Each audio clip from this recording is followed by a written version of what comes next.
এই যে গলতি কাবাব হবে। কতক্ষণ রেখেছিলে? রেখেছি 3 ঘন্টা। গলতি কাবাবগুলোকে ভাজার জন্য চাটুটা গরম করতে দিয়েছি।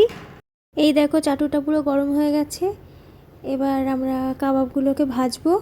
কাবাবগুলো এবার দিদিয়া ভাজবে, তাই হাতে করে একটু করে শেপ দিয়ে নিচ্ছে দিদিয়া।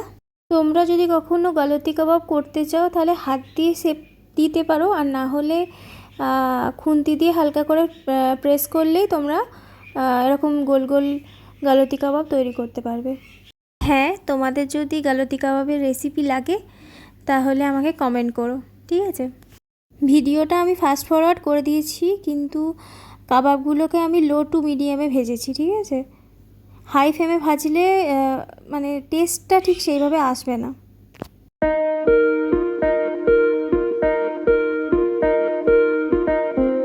যে আমাদের গলতি কাবাব রেডি, আমরা সাজিয়ে ফেলেছি। একটু সস দিয়ে দাও।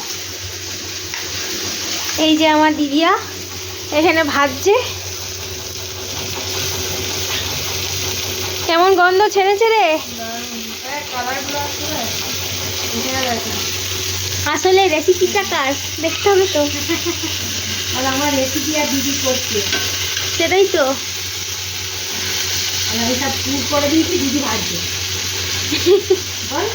এই তো আজকে আমাদের ডিনারে আছে আলু পটল ভাজা, স্যালাড, রুটি আর ছানার পায়েস আর গলতি কাবাব আর রসগোল্লা।